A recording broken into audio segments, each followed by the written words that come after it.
On s'est dit ce serait bien pour le spectacle, uniquement pour le spectacle, hein, on n'est pas en formation syndicale non plus, d'avoir un bouquin à vous faire connaître qui recenserait à peu près clairement un truc simple pour comprendre le droit du travail, parce que c'est un truc qui est peut-être volontairement assez compliqué, du genre qu'on nagerait dedans.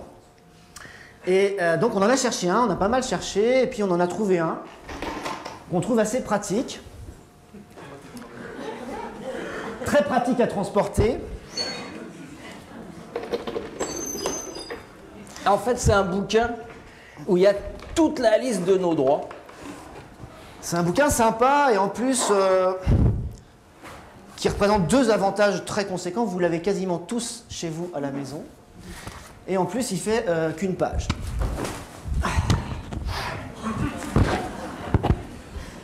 Alors, c'est le seul livre où on lit uniquement directement la fin.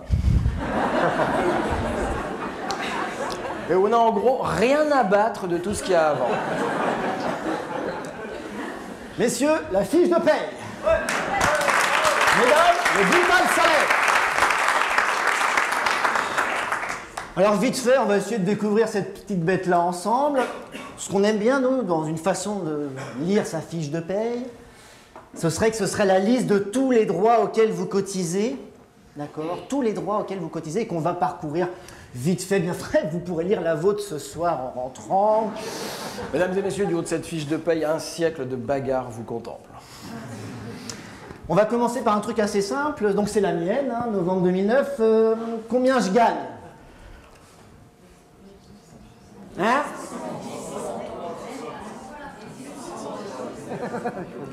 Combien je gagne ? 1603 €. Ça, c'est donc mon net. C'est l'argent qui me tombe dans la poche. À la fin du mois, ça n'est donc pas ce que je gagne. D'accord ? C'est bien le problème. C'est bien le problème et c'est bien tout l'enjeu du combat sur les retraites. C'est que je ne gagne pas 1600 € par mois. Je gagne 2058 € par mois de salaire brut.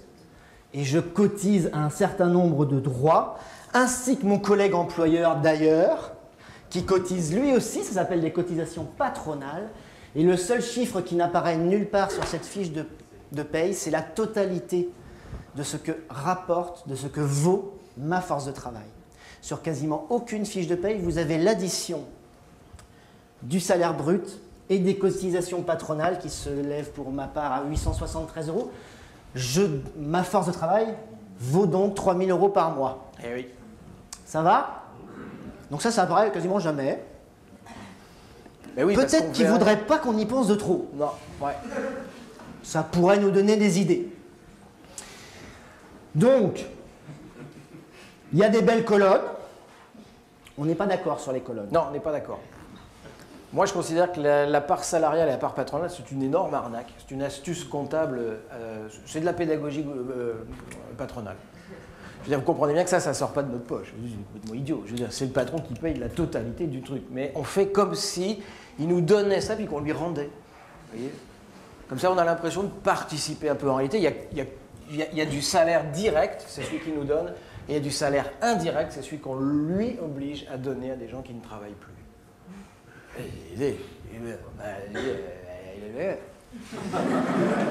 Alors pas du tout, hein, puisque là, il y a un très bon exemple, c'est la CSG-CRDS, une invention de Rocard. Donc vous pouvez commencer une petite liste dans la soirée. C'est facile, vous dites Rocard à chaque fois. Vous verrez, ils sont dans vachement de partis différents. Hein. Et donc ça ne devait pas durer très longtemps. Bon, ça n'a pas commencé à 8 points quand même, ils ont commencé plus bas. Et donc vous remarquez que la répartition entre cotisation salariale et patronale est particulièrement avantageuse pour le salariat. C'est-à-dire qu'on a tout dans la gueule. Hein. Et donc moi je trouve qu'il y a une très grosse différence entre les deux colonnes. C'est que là, les 161 €, je ne les ai pas dans la poche à la fin du mois. On les retire de mon net. C'est-à-dire que j'en assume seul la totalité. Si elle était répartie, ou mieux, qu'elle était à la totalité de la charge patronale, hein, de l'autre côté de la colonne, eh ben, j'aurais un net qui serait de 161 € supérieur à la fin du mois.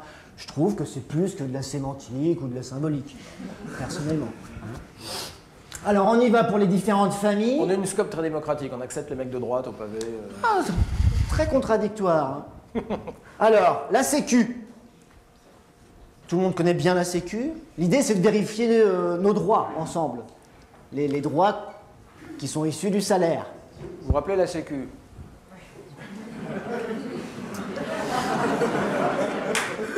Vous savez qu'elle était unique au début. Il y en a qui connaissent cette histoire? Non? Ah ben, à la Libération, le patronat ayant massivement collaboré, ayant dès 1932 les grandes entreprises nationales françaises, Schneider, etc., les banques ayant négocié avec Hitler cette défaite qui n'est tout sauf une défaite militaire, etc. Enfin, je veux dire, le patronat ayant collaboré massivement, il a juste à fermer sa gueule. Et en 1945, on arrache tout ça, tout. Et on arrache notamment la sécurité sociale, c'est-à-dire l'assurance contre tous les risques de la vie. Tous les risques de la vie. On est limite dans un État socialiste. Et c'est une caisse unique. Elle n'est pas encore découpée en différentes branches. Ça va être le début de la destruction du système. C'est une caisse unique contre tous les risques de la vie. Mais attendez, vous avez un patronat qui a juste le droit de se taire et vous avez un parti communiste à 24% qui est armé.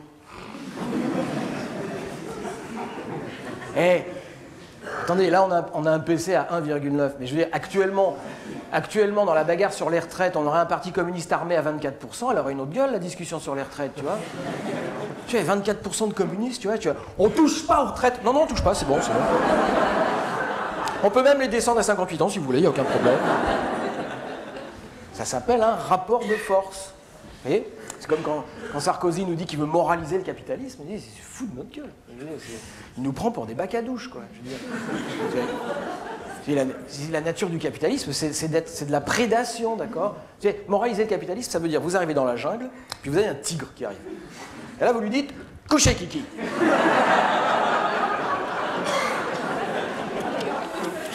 C'est le tigre, il recule si t'es sur un éléphant avec un pétard comme ça et un parti communiste à 24%. Tu vois, Donc l'assurance maladie. Attends, vous savez combien d'attaques a connu la sécurité sociale depuis qu'elle est créée? Combien de destructions, de rognages, de détricotages? Combien? Oh, ce serait tranquille, ça ferait une cinquantaine. Ça ferait que 50. 88. Vous savez à quand remonte la notion de trou de la Sécu? Vous savez, le trou de la Sécu. 80, 81, 76, 47, la première fois qu'on parle du trou de la Sécu, 1947. Donc c'est un truc un peu usé, quoi.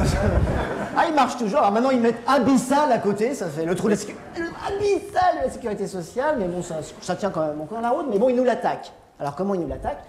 D'abord, ils nous l'ont divisé en branches, donc, d'accord? On cotise donc séparément à chacune de ces branches. L'assurance maladie, ça tout le monde voit à peu près, médecins, médicaments, hôpitaux. Donc évidemment, ça attaque dur, ça fait pas mal de temps, puisqu'on enlève les médicaments, de moins en moins, pas tous, ça va plus cela. Et puis surtout, il y a vraiment une attaque spéciale en direction des classes populaires, puisque avec leur putain de 1 euro par visite là, et de 50 centimes par boîte de médicaments, vous ne pensez pas que ce n'est pas des classes moyennes comme moi qui allons être gênés le plus. D'accord? Donc les classes moyennes laissent passer. Ceux que ça vise vraiment, c'est les gens qui seraient susceptibles de réellement défendre la sécurité sociale, parce qu'eux en ont vraiment besoin. Ce n'est pas les riches qui ont besoin de la sécu. Ils pourront toujours se payer le médecin, il n'y a pas de problème. Donc c'est pas mal comme attaque, tu vois, c'est bien visé ce truc-là. Ça passe comme une lettre à la poste, et ça fait vraiment du dégât.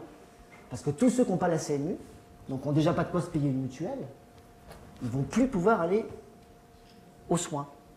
Et là, ils auront gagné. Parce que si on ne défend pas les droits qu'on a, on voit bien déjà comment ils sont bien lancés. Hein. Donc ça, c'est la maladie. Donc la totalité du personnel hospitalier en France est payée sur cette ligne. La totalité du personnel hospitalier.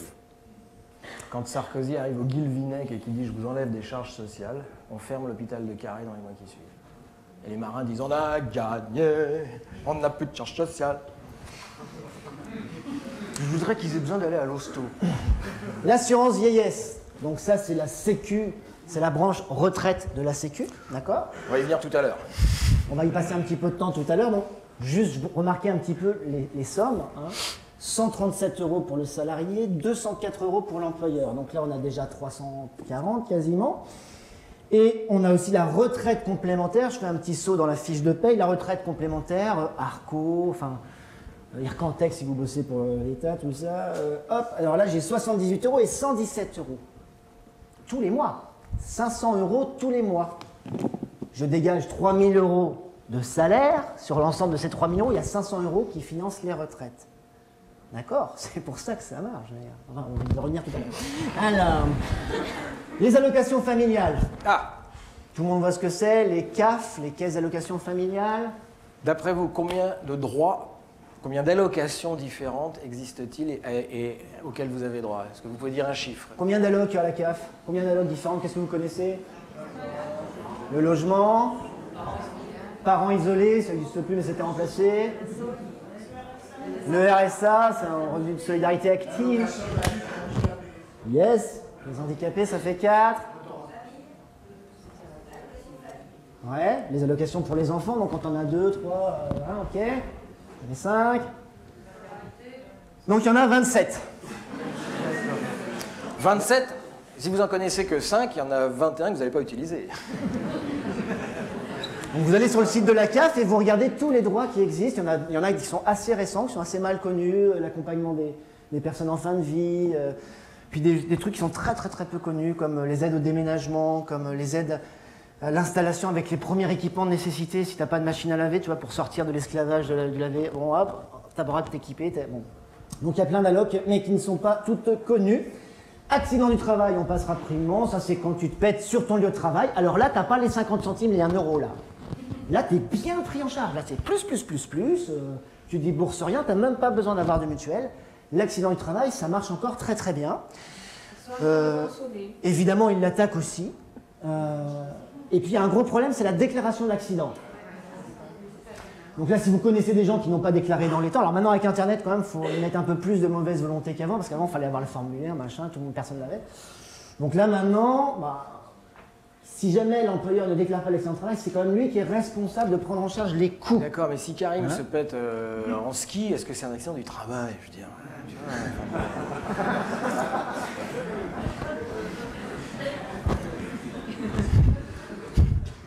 Solidarité personnes âgées. Alors celui-là, on l'aime bien. C'est le préféré de Gaël. Ah non, c'est la réduction filiale, ton préféré. Solidarité personnes âgées, donc c'est la nouvelle branche dépendance qu'ils ont tout de suite commencé à attaquer avant d'avoir fini de l'installer. Donc c'est la saloperie du lundi de Pentecôte, pour que tout le monde suive, d'accord? Alors remarquez bien, on est en novembre 2009 et donc je cotise par le biais de mon employeur à hauteur de 6 €. Il n'y a pas beaucoup de lundi de Pentecôte au mois de novembre, on est d'accord? Okay. Donc 6 € en novembre, ok, 6 € en décembre, 6 € en janvier, 6 € en février, etc. Ok. Tous les mois, on cotise donc pour la dépendance. Qu'est-ce qu'on en a à foutre de bosser le lundi de Pentecôte? Ça change quoi puisqu'on a cotisé toute l'année? Ok? Rien. D'accord? C'est une petite saloperie de négociation de merde avec le patronat qui, en échange de cotiser 0,3% en plus, deal avec un gouvernement, comment dirais-je, qu'on s'entend, qu'on nous baise un jour férié. Alors en plus, ça ne marche pas du tout avec plein de secteurs d'activité. C'est-à-dire que le raisonnement, c'est qu'on va pouvoir faire bosser les gens un jour de plus, puis avec l'argent que ça va dégager, on va pouvoir financer les 0,3%. Alors un animateur, par exemple. Donc, Karim. Il bosse le lundi de Pentecôte. Est-ce que ça fait rentrer plus de pognon dans sa MJC pour financer les salaires? Un prof, dans un collège, il bosse un jour de plus maintenant, les profs, ok, ils bossent. Ça fait rentrer plus de pognon dans le collège ou quoi? Mais ça n'a aucun rapport. Calme-toi. Ouais, ça m'énerve un peu, ça. Non, parce qu'ils jouent sur nos sentiments.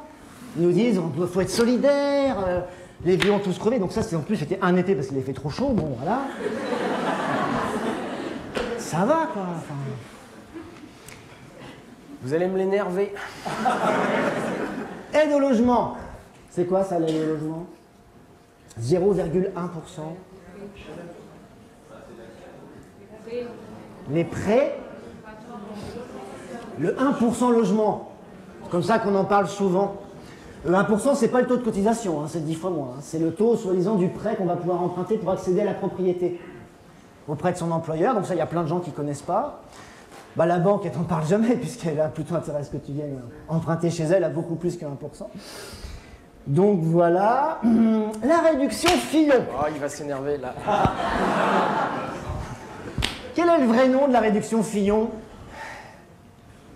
Le vrai nom de la réduction Fillon? C'est quoi le vrai nom de Fillon? Qui a inventé la réduction sur les bas salaires? Puisque c'est de ça qu'il s'agit. Les allègements sur les bas salaires.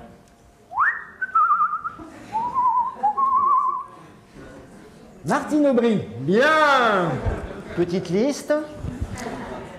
Donc Aubry, elle lance les abattements sur les bas salaires, les allègements sur les bas salaires, et donc le principe est complètement con. Ça, c'est vraiment un trou à salaire, mais ça marche trop bien. Si tu es près du SMIC, mon gars, plus tu es près du SMIC, plus le patron, il a une aide sur toutes les cotisations de sécu qu'on vient de voir. D'accord? Moi, je touche 2058 € de salaire brut. J'ai encore une aide de 39 € par mois qu'on enlève de ce que doit cotiser mon employeur pour lui soulager un petit peu puisqu'il a des bas salaires. Déjà, voilà le raisonnement. Alors, deux conséquences assez rapides. Le mec n'a pas du tout intérêt à augmenter les salaires. Plus il s'éloigne du SMIC, non seulement plus il va payer de salaire, plus il va cotiser, et en plus il va perdre des aides. Tu penses, c'est tout de suite ce qu'il fait, gars, c'est sûr. Pour un employé à Auchan, à Carrefour, à ce que vous voulez, un smicard, par employé, ça représente 249 € d'allègement pour Carrefour. Par salarié et par mois. S'ils ont intérêt à les engager à plus que le SMIC. Ça fait un putain de paquet de pognon. Vous comprenez le raisonnement. Le raisonnement est un raisonnement généreux. C'est de dire on va inciter à employer, bien sûr. Vous comprenez l'astuce? Si on fait des réductions comme ça, les gens vont engager. C'est toujours pareil. Ça joue sur la corde sensible. En réalité, l'obsession du capital, mais ça c'est depuis 2 siècles, c'est la modération salariale. C'est de ne surtout pas augmenter les salaires. Si vous avez écouté l'émission de Mermet sur la synarchie, je suis désolé pour cette société secrète dans les années 20 avec les grandes entreprises françaises, la Banque de France de l'époque recevait tous les gouvernements avant qu'ils soient nommés pour leur faire promettre qu'ils allaient avoir une politique de rigueur et ne pas augmenter les salaires. Et donc l'obsession du capital, c'est d'accord. Qui c'est qui a pété les salaires, qui a arrêté l'augmentation de salaire en 82? 83. Allez, 83, on a été de gauche 2 ans, on peut se garder 2 ans. Delors. Delors. Mais alors il n'a pas appelé ça le gel des salaires, parce qu'on serait tous descendus dans la rue. Il a appelé ça la désinflation compétitive. Non à la désinflation compétitive. Personne. Ça marche pas du tout, hein. Non, on bloque, cache des salaires, ça rime, tu vois. Non, à la désinflation compétitive, tu vois. Bon. L'assurance chômage, d'accord? J'aime bien ce nom. Assurance chômage. C'est comme une assurance bagnole, mais pour le chômage, d'accord? C'est le principe en plus, c'est-à-dire que tu payes des cotises, puis si jamais il y a des salauds de patrons qui te filent plus de boulot, on te paye du chômage. Tu as pris une assurance pour ça. Et donc c'est un droit. C'est un droit qui, normalement, je dis bien normalement, n'est pas monnayable, n'est pas négociable, il n'y a pas à avoir de contrat, il n'y a pas à jurer que vous cherchez du travail, tous ces trucs-là, d'accord? C'est un droit constitutionnel, d'accord? C'est-à-dire que si vous tombez au chômage, vous avez automatiquement le droit d'être indemnisé, d'accord? Et donc, la prochaine fois que vous allez à Pôle emploi, vous dites, bon, on a vu le spectacle de Tanguy et Lepage, alors 1, on prend le pognon, 2, on ne cherchera pas de travail, 3, ça va durer 20 mois, on prend des vacances, c'est comme ça, c'est pas autrement, parce que c'est un droit. Je vous promets pas que ça va marcher, mais c'est l'idée, parce que... Si ça marche pas, vous appelez sur son téléphone perso. Depuis le PAR, d'accord, ça c'est l'Union européenne, hein. Je veux dire, ils veulent absolument nous faire croire que c'est un contrat, qu'il faut qu'on passe un deal, d'accord, il faut qu'on cherche vraiment... Vous savez qu'on ne dit plus un demandeur d'emploi, c'est fini, ils viennent de changer. Maintenant, on est prospecteur d'emploi. Parce que demander, c'était un peu trop facile. C'est facile, hein, excuse-moi.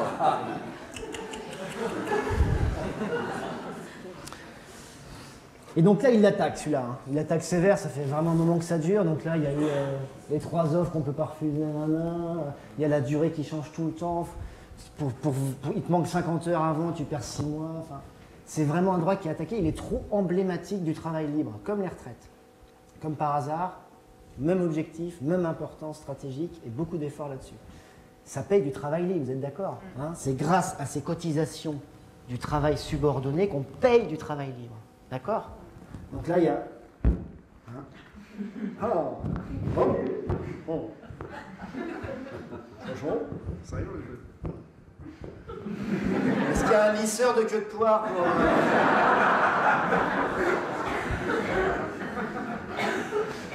Alors, FNGS. Il y en a une là, je sais pas, elle a bossé, elle connaît son truc, j'allais me dire, il doit être à la CGT ou un truc comme ça. Fonds national de garantie des salaires, ils en ont rien à foutre, mais rien. Ils regardent juste le résultat à la fin.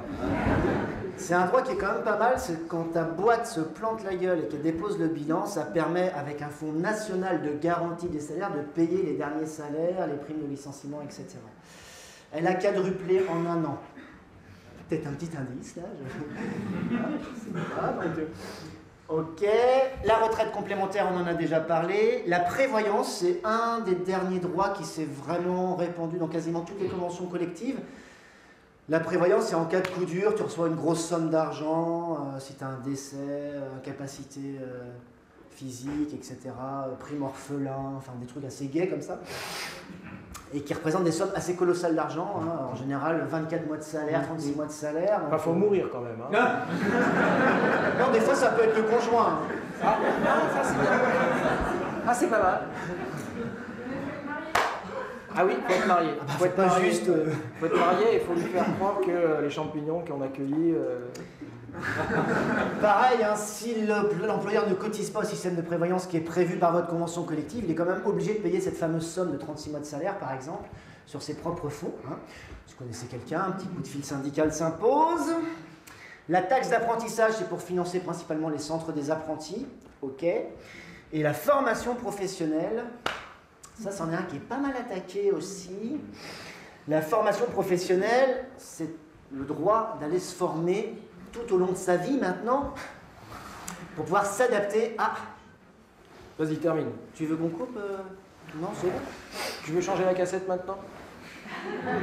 Non, vas-y, détends-toi. Vas-y, change la cassette, change la cassette. Mesdames, messieurs, c'est un type qui arrive au paradis. Xavier, change la cassette. Alors, la formation professionnelle, un droit assez important donc, qui vous permet de partir en formation, avec pas mal d'innovations depuis 2004, avec un accord signé par mais aussi la CGT, enfin tout le monde, hein, signé. En 2004, il a notamment créé une petite saloperie, le DIF, le droit individuel à la formation, qui est une espèce de non-droit en fait. Hein. C'est un soi-disant droit, donc chaque année que tu bosses, tu gagnes 20 heures, d'accord, tu cumules, donc tu épargnes 20 heures jusqu'à 120 heures maximum.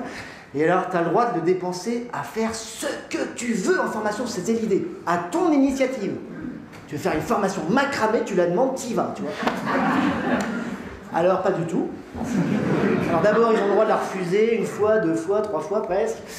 Et en plus, comme ils n'en ont pas du tout fait la promotion, ça, pendant 4-5 ans, ça a végété, très peu de demandes, etc. Puis alors, quand on arrivait tout près des 120 heures, c'est-à-dire quand les gens ont compris qu'ils avaient paumé des droits, s'ils ne commençaient pas à les dépenser, là, ça a commencé à s'activer, quoi. Ils ont fait des tonnes de demandes en même temps, donc là, ils sont en train de ferrer tous les verrous, donc il faudrait au moins que c'est vers 21h. Ce qui serait pas mal, c'est que ce soit quand même sur votre cœur de métier, par rapport à vos compétences dans la branche et tout ça. Donc en fait, avant le DIF, souvent ce qui se passait, c'est qu'on partait en formation sur un truc qui ne nous intéressait pas forcément, genre le logiciel de gestion des centres de loisirs, pour faire en même temps la compta et les présences et tout ça. Alors, mais maintenant, grâce au DIF, on va pouvoir partir en formation du logiciel de gestion des présences en centre de loisirs, et ce sera à notre propre initiative. En fait, il faudrait traduire éducation tout au long de la vie, qui a l'air d'être un truc sympa, par obligation de formation jusqu'à ce que mort s'en suive. Ça serait beaucoup plus juste. Et sur son temps de loisir. Et la plus grosse saloperie, c'est ça, c'est que maintenant on peut partir en formation professionnelle sur ses congés, sur son week-end. Ça, c'est un grand progrès social. Ah oui, mais c'est pour pas bronzer idiot. On peut enfin se former sur du temps choisi, quoi. C'est ça qui est bien, hein. Ça coûte moins cher à l'employeur, évidemment, au passage. Ok. Voilà, ça c'était une lecture politique de la fiche de paye. Donc tous ces droits sont attaqués, évidemment. Mais voilà, il a fallu batailler ferme pendant des décennies et des décennies pour arracher ça.